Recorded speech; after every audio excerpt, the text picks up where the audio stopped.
안녕하십니까, 래피드입니다. 12월 18일 두산 에너빌리티 보도록 하겠습니다. 증시 먼저 보겠습니다. 코스피 0.13% 상승했고요. 코스닥은 1.5% 상승했습니다.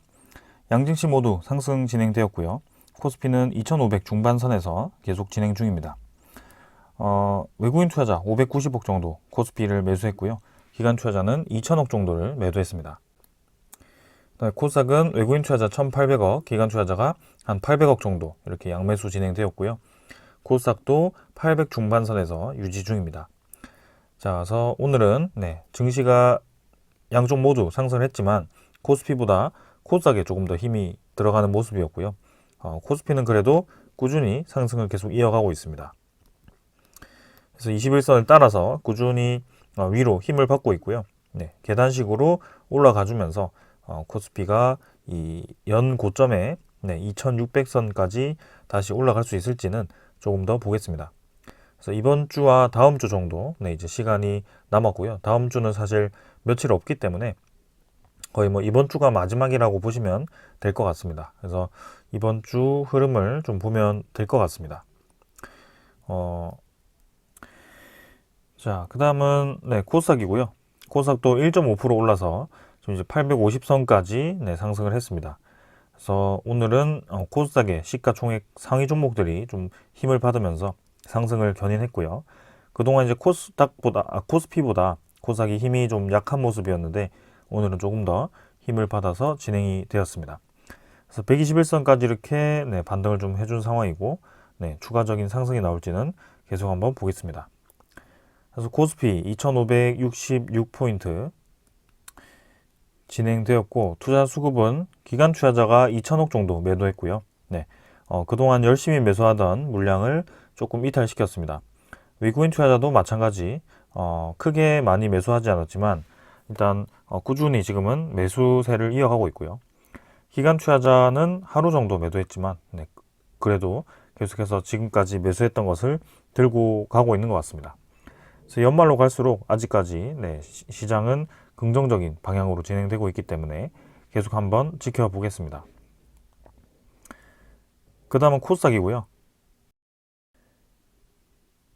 코스닥도 투자자 수급을 보게 되면 기관 투자자 840억, 외국인 투자자 1,800억 매수하면서 오히려 코스피보다 양매수 진행되면서 분위기가 좋았습니다.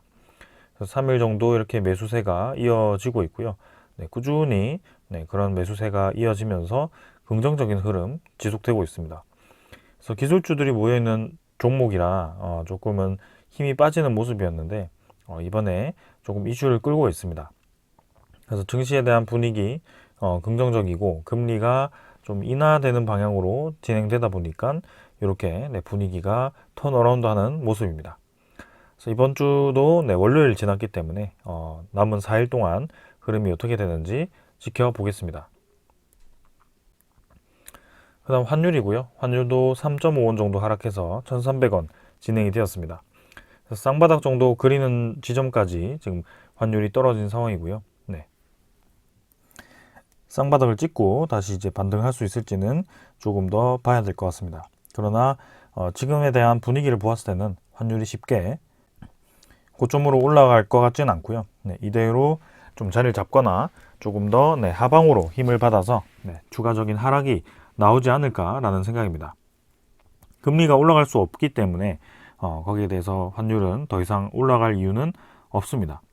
혹여나 이제 증시 전체가 좀 이제 떨어질 수 있는 그런 이슈가 생긴다면 환율이 좀 반사 이익을 얻겠지만 아직까지는 그런 흐름이 나오지는 않고 있습니다. 자, 그 다음은 이제 지수 선물이고요. 선물 지표는 미국 증시 조금 올라가고 있고 유럽 증시는 크게 뭐 상승 없이 조금 하락 중입니다. 0.2% 정도.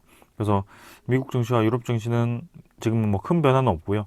최근에 그래도 계속해서 상승 분위기 이어가고 있기 때문에 여전히 분위기는 괜찮습니다. 그래서 연말로 갈수록 그런 이슈들이 조금은 해결되고 있기 때문에 계속해서 지수 분위기는 좋은 방향, 떨어질 이유가 없기 때문에 지금까지 떨어졌던 그런 부분들이 하나둘씩 해결이 되면서 오히려 저가 매수가 들어오고 있다. 그다음에 국제유가는 71달러 수준으로 계속해서 60달러 후반대, 뭐 70달러 수준에서 왔다 갔다 합니다. 그래서 원자재 가격도 크게 지금 변동 없는 상황. 천연가스도 2.5달러까지 좀 올라왔지만 여전히 낮은 상황입니다. 그래서 이런 낮은 가격 때문에 지금 이제 인플레이션에 대한 그런 이 우려들이 계속해서 좀 완화되는 분위기다. 이렇게 보시면 되겠습니다. 환율은 아까 봤고요. 채권 금리도 마찬가지입니다. 미국 10년물 채권 금리도 이 3.8%대까지 지금 진입을 했고요. 뭐 거의 3.9%대이긴 하지만 확실히 지금 빠르게 떨어지고 있습니다. 그래서 3.8%대까지 진입을 하면서 이제는 점점 저점을 낮춰가는 분위기고요. 5%대에서 지금 줄곧 떨어지고 있기 때문에 그만큼 시장이 빠르게 안정세를 찾아가고 있다라고 보시면 되겠습니다. 채권 금리가 떨어진다는 것은 채권 가격이 반등한다라는 것이고, 이런 시장 금리가 안정화된다라는 것은 기준 금리도 같이 안정화될 가능성이 높다라는 것이고요. 그래서 그런 기준 금리가 이제 더 이상 올라갈 이유가 없고 인플레이션이 안정화가 된다면 서서히 물가도 안정화를 찾고, 그리고 이 금리도 떨어지면서 경기가 활성화될 수 있는 분위기가 만들어지는 것이기 때문에 거기에 대해서 지금 시장이 긍정적으로 반응을 하고 있는 것입니다. 그래서 우리도 거기에 맞게 시간을 두고 천천히 좀 접근을 하고 있는 상황이고요. 이제 올해도 얼마 남지 않았기 때문에 조금 더 시간을 기다리면 좋은 결과가 있을 것 같습니다. 그래서 이 정도로 하고 넘어가도록 하고요. 종목으로 넘어가겠습니다. 두산 에너빌리티 보겠습니다. 160원 하락해서 1% 하락했고요. 15,750원으로 마무리되었습니다.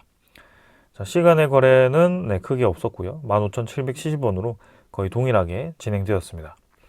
코스피가 약 상승을 했지만 이 두산 에너빌리티는 약 하락을 했고요. 뭐 거의 보합 수준으로 진행되었다라고 봐도 될 것 같습니다. 관련 종목들도 조금 올랐거나 조금 내렸거나 크게 변동이 없었습니다. 그래서 코스피가 약 상승을 했지만 뭐 비슷하게 다 마무리되었다라고 보고 넘어가는 게 좋겠습니다. 일별거래는 140만 주로 진행이 되었고요. 전날보다 훨씬 줄어들었습니다. 그래서 이제는 140만 주 정도라고 하면 지금까지 봤던 거래량 중에 거의 가장 낮은 수준이 아닐까라는 그 정도 수준이고요. 두산 에너빌리티가 크게 지금 가격대에서 매수를 하는 세력이 없다, 투자자가 없다라고 볼 수가 있겠습니다. 그래서 15,750원에서 그 변화가 없다라는 것은 이제 곧 뭐 16,000원대로 가던가 혹은 더 하락해서 주가가 좀 이 14,000원대로 다시 진입을 하던가 뭐 그렇게 이제 진행이 되어야지 거래량이 좀 붙을 거다라는 뜻인 것 같고요. 거기에 대해서 이제 움직일 수 있는 수급이 얼마나 이제 또 붙어주느냐가 이 거래량을 결정할 것 같습니다. 그래서 지금은 큰 변동 없이 다들 관망하고 있다라고 보시면 될 것 같고요. 그래서 여기서 우리가 굳이 개인 투자자들이 움직일 필요도 없고 그냥 지켜보시면 됩니다. 올리면 올리는 거고 내리면 내리는 거고. 그래서 거래량이 부족하다라는 그 신호는 곧 거래량이 필요한 때가 오고 있다라고 이해를 하는 것도 하나의 기술적인 방법이기 때문에 천천히 보시면 되겠습니다. 그래서 뭐 얼마가 올랐고 얼마가 내렸고 힘들게 올라온 거 그대로 내리고 이게 중요한 게 아니거든요, 사실. 그래서 지금은 거래량이 계속 없기 때문에 현재 주가가 어느 이 가격대에서 횡보를 하던 간에 크게 의미가 없는 상황입니다. 그래서 기술적으로 뭐 모양만 본다면 뭐 결국에는 저점을 높이면서 이렇게 차곡차곡 이제 수렴 패턴을 만들어가는 그런 흐름이고요. 음봉그룹 안에서 이제 이평선들 정배열하고 있기 때문에 결국에는 모이는 지점 여기서 한번 힘을 줄 수도 있겠다. 이렇게 기술적으로 볼 수는 있겠습니다. 그리고 거래량이 지금 이제 거의 최저치로 떨어졌기 때문에 한번 거래량이 이렇게 올라가면서 진행이 되어야 된다라는 뭐 그런 이 기술적인 분석도 가능합니다. 그렇다는 것은 뭐 연말 전에 이제 소식 하나가 나오거나 혹은 이제 수주 관련 소식이 또 하나 나오거나 뭐 그렇게 이제 명분이 생기는 그런 소식이 나왔을 때 그렇게 움직일 수 있는 거기 때문에 이미 이제 그런 명분을 기다리고 있거나 그럼 뭐 그런 타이밍이 되겠죠. 그래서 우리는 그게 뭐 언제 나오는지 어떤 소식이 있는지 사실 100% 우리가 정확하게 알 수도 없고요. 네, 이 주가 흐름에 대해서 계속 흔들릴 필요도 없다라고 제가 말씀을 드리는 겁니다. 그래서 네, 시간을 두고 지켜보면 알아서 흘러갈 거고요. 지금은 네, 큰 흐름만 계속 지켜보시면 되겠습니다. 자, 그래서 주봉을 보시면 쭉 떨어졌다가 이제 회복을 했고요. 네, 어느 정도 이제 올라왔고 여기서 추가적인 상승 해주면서 평소에 흘러가던 그런 패턴대로 다시 이어가면 될 것 같습니다. 그래서 이 2만 원대로 조금 더 힘을 내서 네, 빠르게 진입해주면 좋을 것 같고요. 네, 그 시기를 기다리고 있습니다. 이 그래프로 보더라도 주봉 거래량도 쭉쭉 이제 떨어지고 있는 상황이고요. 그만큼 거래가 많이 멈춰 있다라고 보시는 게 좋겠습니다. 자, 그래서 한번 큰 상승 이후에 오랫동안 횡보도 했기 때문에 어떻게 보면 이제 고점을 점점 낮춰가는 그런 흐름에서 다시 한번 이제 뻗어나갈 수 있는 자리를 만들었다라고 좀 보여지는데요. 특히 월봉 거래량도 마찬가지입니다. 점진적으로 줄어들면서 서서히 이제 힘을 모으고 있다라는 모양새고, 네, 그런 이슈 하나가 터져준다면 움직일만한 그런 자리다라는 것도 웬만한 분들 다 아실 것 같습니다. 그래서 지금 우리가 이 차트, 뭐 거래량 여기에 모든 걸 올인해서 분석하고 집중하기보다는 이 두산 에너빌리티가 포함된 그런 시장 상황을 계속 이해를 하는 것이 좋을 것 같습니다. 자, 그래서 이 정도로 이제 차트 넘어가도록 하고요. 투자 수급을 보면 기관 투자자가 18만 주 매도, 외국인 투자자가 9만 3천 주 매수를 했습니다. 기관 투자자는 금융 투자가 3만 7천 주 매도하면서 연일 매수를 한번 이제 이탈을 시켰습니다. 그러나 뭐 큰 물량 아니었고요.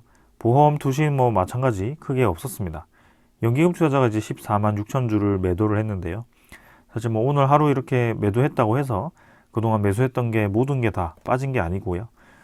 또 매도를 계속 연을 또 이어갈 건가, 혹은 하루 만에 그냥 잠깐의 일탈이었던가, 뭐 그런 정도이기 때문에 우리가 내일 내일 모레 이런 수준을 좀 봐야 될 것 같습니다.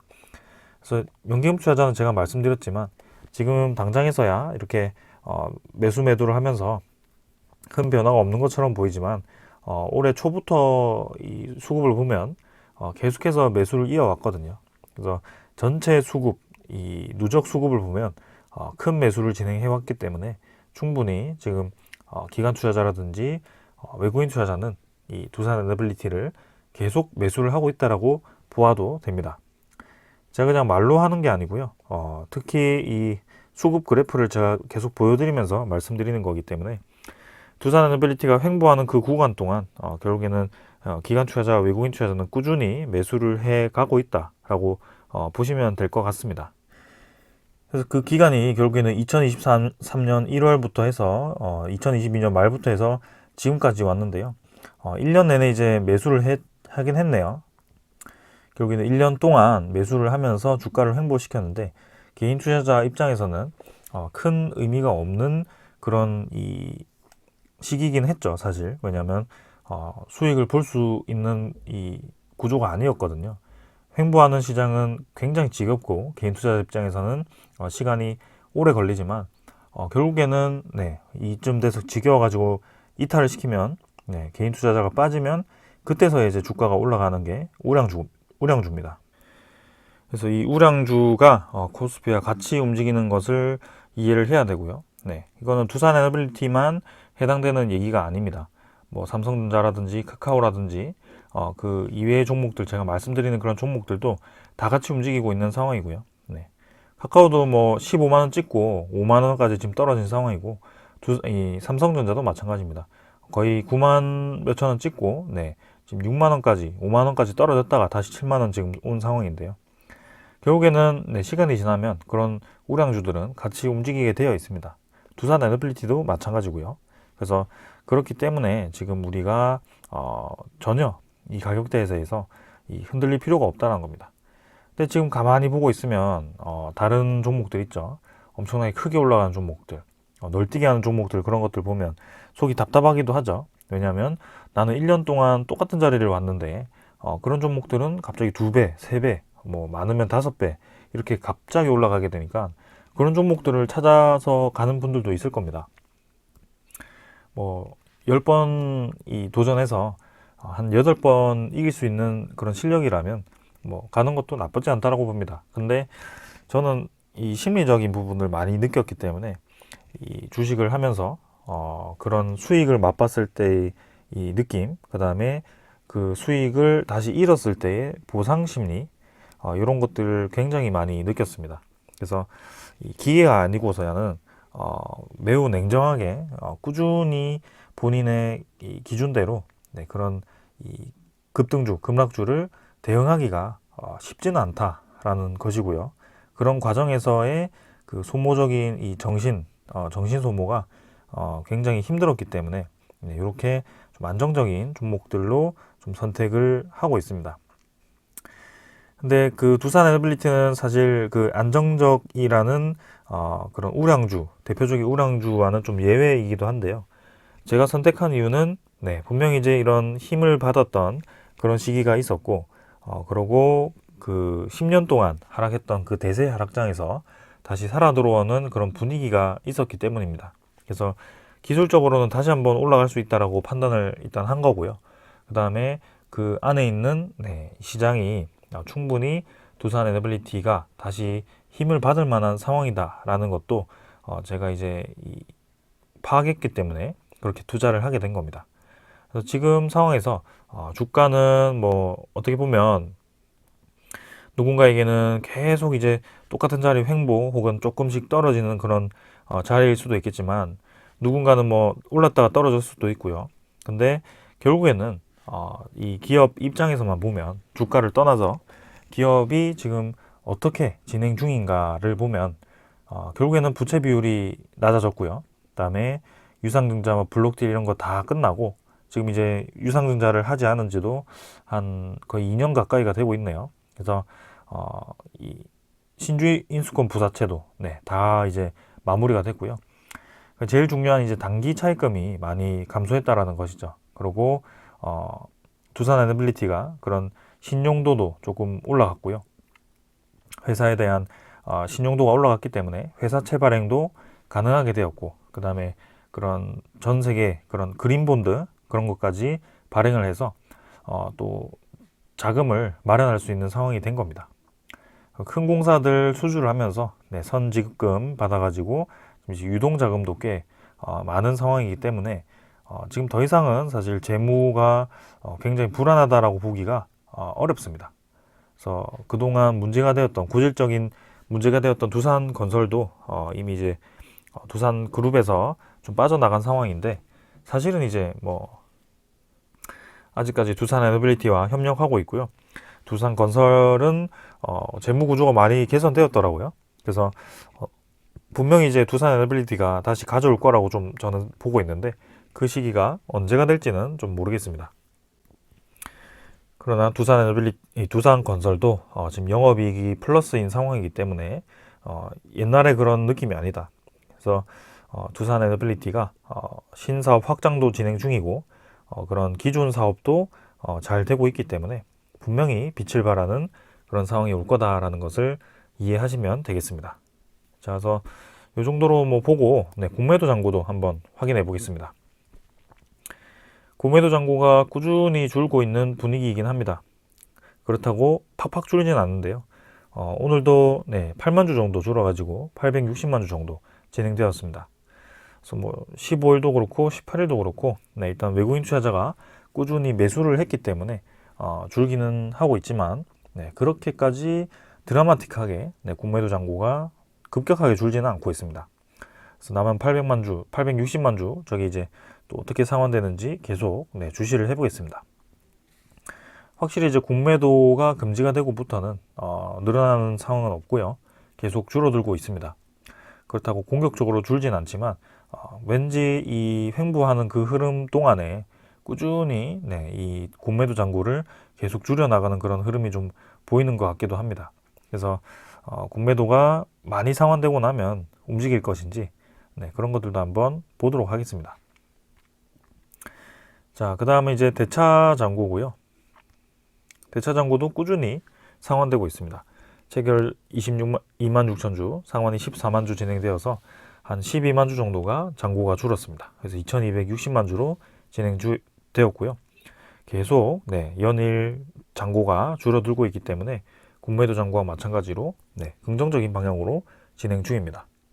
그래서 이것도 계속 보겠습니다.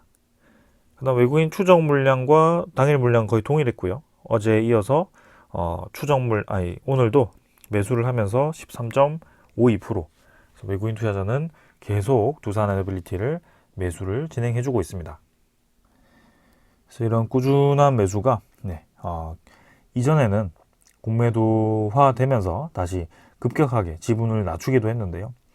이제는 그런 이 명분이 없기 때문에 앞으로 저 지분을 채워놓고 어떻게 할 것인지, 그리고 남은 공매도 860만 주를 어떻게 또 상환을 할 것인지, 그때 물량이 어떻게 또 늘어나는지 그런 것들을 계속 주시를 해보겠습니다. 자, 그 다음에 전일 수급을 보면 골드만삭스가 또 이제 매수를 시작했고요. UBS, BNP, SG 대부분 이제 외국계 증권사들이 매수에 집계가 되었습니다. 반대로 이제 신한증권은 이렇게 또 매도에 나타나는데요. 나머지 이제 뭐 그런 외국계 증권사들, 그리고 JP모간서울이 또 꾸준히 매수를 이어갈지 한번 보겠습니다. 오늘은 뭐 특별한 수급 없었고요. 오늘은 거래량도 부족했기 때문에 크게 뭐 볼 그런 수급은 없었습니다. 자, 그래서 이번 주, 그 다음에 다음 주 해서 이제 올해 마지막 장 어떻게 또 진행이 될지 그런 것들 한번 살펴보겠습니다. 자, 그 다음에 이제 제가 준비한 소식들 전해드리겠습니다. 자, 먼저 전해드릴 소식은요, 세계 원전 소식인데요. 영국 정부가 EDF사가 이제 자국 내 힌클리 원전 투자자 물색에 관여하지 않기로 결정했다라고 얘기를 했습니다. 그래서 이게 무슨 내용이냐 하니 이 프로젝트가 관련 이 EDF사의 파트너사인 중국 이 CGN사가 이제 당초 건설 비용이 180억 파운드 중 계약에 명시된 33.5%에 해당되는 금액을 투자하기로 합의했는데, 이 CGN사가 해당 금액을 지불한 이후에 공기가 지연되면서 발생한 초과 비용을 지불하지 않고 있다라고 되어 있습니다. 그래서 영국 정부 입장에서는 이 CGN사가 상당히 이제 신뢰가 많이 떨어진 상황이고요.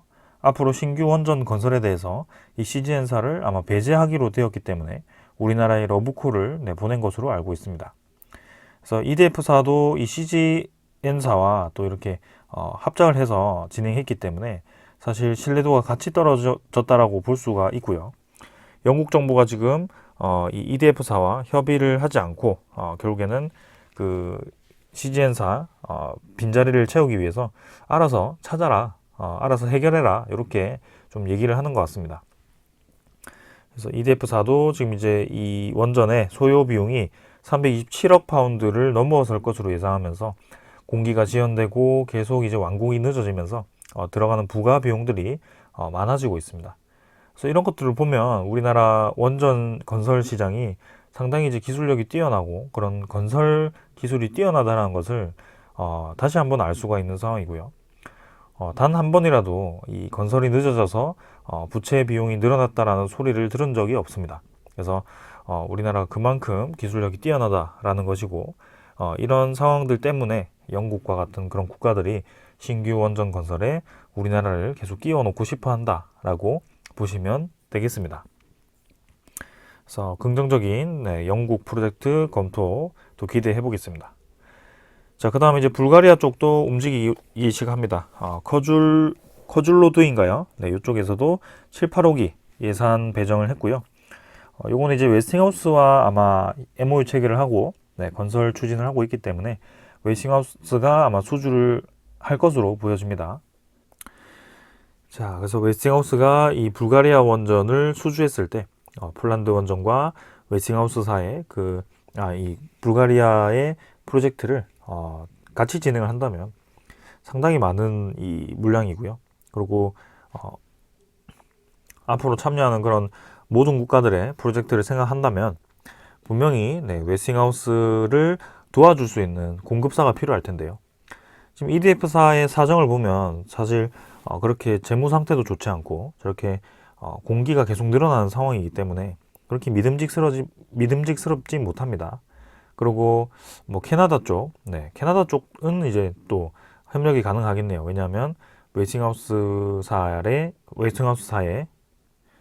또 지분을 카메코라는 기업과 그 다음에 브룩필드 쪽에서 캐나다 기업들이 이제 인수를 해버렸기 때문에 그렇게 이제 협력이 가능할 걸로는 좀 보여집니다. 특히 또 캐나다 이 신규 원전 건설에 웨스팅하우스와의 협력을 또 준비를 하고 있기 때문에 그러면 이제 캐나다의 원자로 건설 기업과 그다음에 그런 프로젝트 진행할 수 있는 기업을 또 이제 물색을 할 텐데요.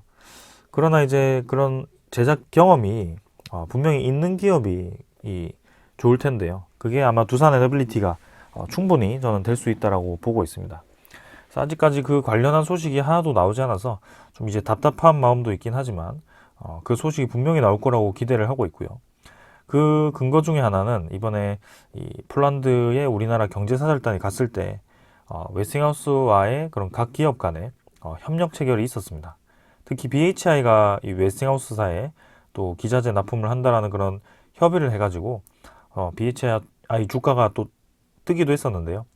두산 에너빌리티는 직접적인 그런 언급은 없었지만 그때 체결한 MOU를 보면 그런 폴란드 원전의 신규 원전 건설에 들어가는 기자재 공급 그런 건설이 협력이 되어 있었습니다.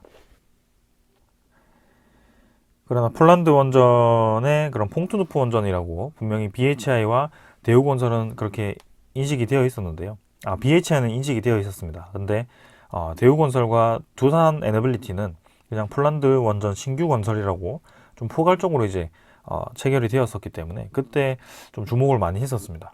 그래서 지금 이제 정부 차원의 그런 폴란드 원전은 이미 부지도 선정이 되었고 그런 건설 승인이 났기 때문에 분명히 이제 착공을 위한 그런 과정을 거칠 텐데요. 그때 주기기 발주를 과연 누구에게 줄 것인가가 굉장히 관심이 많이 갑니다. 그래서 올해도 이제 끝났고 내년에 2024년이기 때문에 2024년에는 주기기 발주가 진행이 되어야 될 것 같고 그때 어떤 쪽으로 어느 기업 쪽으로 또 발주를 주는지 그리고 우리나라가 계속해서 이제 미국 이 기업과 싸울 수는 없기 때문에 그걸 어떻게 해결해 나가는지 그런 것들도 한번 지켜보겠습니다. 자, 그 다음 이제 유럽에서도 계속 대형 원전을 포함해서 이제 소형 모듈 원전까지 지지를 한다라고 표명을 했고요. 유럽의회는 소형 모듈 원전에 관한 보고서를 찬성 409표, 반대 173표 해가지고 채택을 했습니다. 그래서 그만큼 지금 유럽 쪽에서도 이 SMR에 대한 기술력을 인정을 하고 있고 여기가 필요하다라고 보고 있습니다. 지금 이 에너지에 대해서 주목을 하고 있는 명분이 뭐죠? 에너지 안보거든요. 그래서 안정적인 에너지 생산을 할 수 있는 탈탄소 에너지원이 지금 이 원전밖에 없습니다. 그렇기 때문에 계속 주목을 받고 있는 거고 그 후쿠시마 원전 이후에 이루어졌던 그런 탈원전 기류가 다시 원전으로 회귀하고 있습니다. 여러분들 생각해 보십시오. 체르노빌 원전 터졌고 스마일리 원전인가요? 그쪽도 사고가 났고 후쿠시마 원전도 터졌고 그러면 전 세계 국가들이 바보가 아니고서야 정말 그렇게 원전이 위험하고 없어져야 된다면 진작 없앴을 텐데요. 그게 왜 계속 주기가 돌아가지고 다시 돌아오고 이러겠습니까? 특히 유럽 같은 경우는 체르노빌이 터졌을 때 소련도 그렇고 우크라이나도 그렇고 그죠? 동유럽 국가들, 뭐 서유럽 국가들 마찬가지고요. 유럽은 다 붙어 있기 때문에 바람이 불면 방사성 물질이 계속 이제 그 바람을 타고 지구 한 바퀴를 돌 텐데요. 그런 최악의 상황까지 겪고 나서도 그 주변에 원전을 새로 짓고 원자로를 보급하고 그렇게 진행을 해 왔습니다. 후쿠시마 원전 이후에도 지금 또 똑같은 상황이 벌어진 거죠. 한 10년 지나니까 사람들이 다시 원자력 발전이 필요하다라고 외치고 있습니다.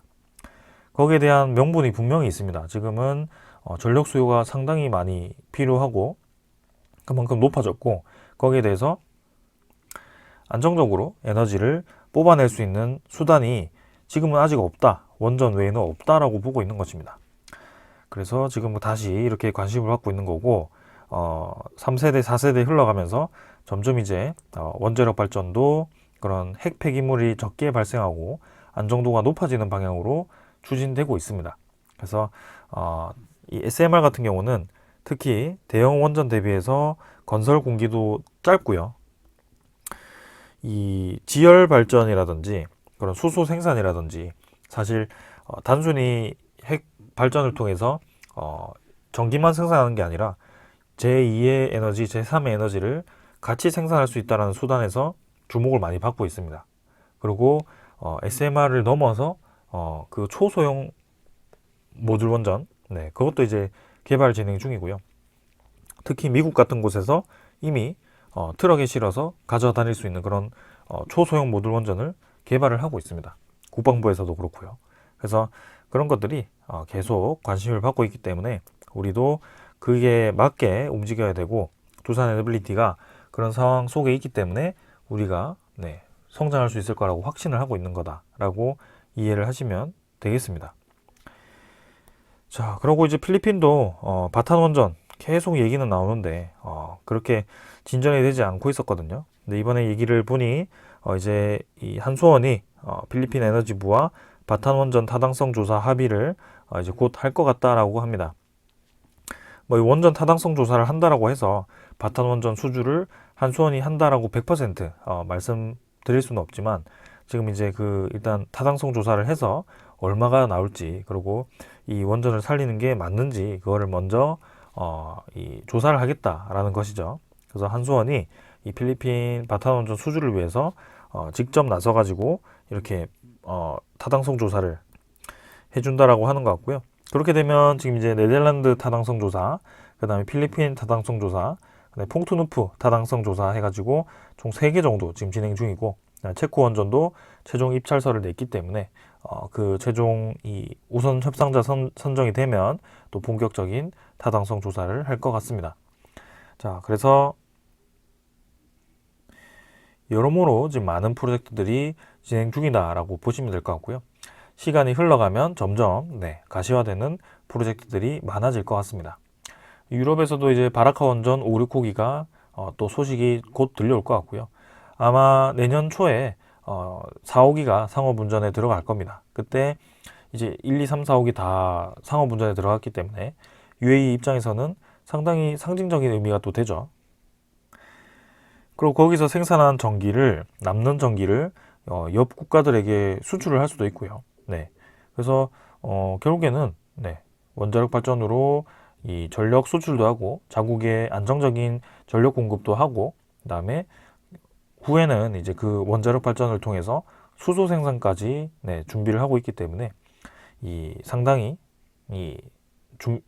기대가 된다. 사우디 원전도 계속 이제 제기는 하지만 중국과 우리나라 중에 분명히 이제 선택을 하겠지만, 과연 중국 쪽으로 갈 것인지, 혹은 그런 미국과의 타협을 위해서 계속 이렇게 시간을 끌어가는 것인지, 그런 것들은 한번 보겠습니다. 그러나 정말 웃긴 것은 미국이 이제 이 미국 쪽으로 가더라도 우리나라가 이제 수주를 한다라는 것이고, 그게 이제 1400메가와트급 수주를 하게 될 텐데, 웨이팅하우스사에서 지금 이제 1400메가와트급을 수출을 하지 말라고 되어 있거든요. 근데 미국 정부가 이제 이 사우디 쪽과 합의를 하게 되면, 그러면 웨스팅하우스가 사우디 원전을 지어줄 것도 아니고 우리나라가 이제 수출을 해야 될 텐데, 그건 이제 어떻게 하죠? 그래서 앞뒤가 지금 맞지 않는 상황이기 때문에 미국 정부 입장에서도 좀 난처하는 그런 상황일 겁니다.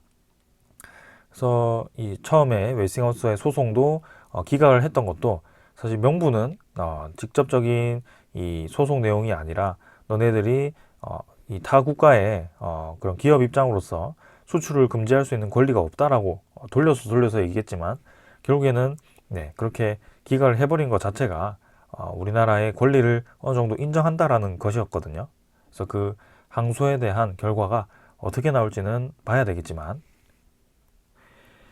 분명히 합의로 갈 거다라고 생각을 합니다. 그래서 뭐 오늘 전해드릴 소식들은 다 웬만한 건 다 전해드린 것 같고요. 좀 아쉬운 소식이 하나 있긴 한데요. 해상풍력 관련해서 한동평대 쪽과 이제 안마 해상풍력이 이번에 이제 입찰 쪽에서 좀 탈락을 한 것 같습니다. 탈락을 했다라는 게 완전히 그 사업 자체가 완전히 무효화됐다라고 보는 게 아니고, 이번에 이 경쟁 입찰을 붙어가지고 가격이 낮은 해상풍력 이 단지를 먼저 우선 사업권을 준다. 뭐 그런 이 경쟁을 한 것 같습니다. 거기서 이 나골 해상풍력이 가격이 더 쌌기 때문에 우리 두산 에너빌리티가 추진하고 있는 8메가와트급 들어가는 제주도 한동 평대 해상풍력이 탈락하고, 그다음에 두산 에너빌리티가 조립을 맡을 그 지멘스 감회사가 하고 있는 안마 해상풍력이 이번에는 좀 탈락을 해서 내년으로 넘어가야 될 것 같다라고 합니다. 그래서 그 나골 해상풍력은 중국에 저가 터빈이 들어가기 때문에 가격이 쌌다라고 하고요. 이 해상풍력 시장 또한 지금 이제 중국 업체들에게 가격 경쟁력에서 밀려서 국산 업체들이 밀릴 거라고, 네, 그런 전망들이 있습니다. 그래서 정부 차원에서 이왕 R200 외치고, 네, 신재생 외칠 거면 좀 우리나라 기업들을 본격적으로 좀 밀어줘야 될 것 같고요. 두산 에너빌리티가, 네, 그런 지원을 좀 많이 받았으면 하는 바람입니다.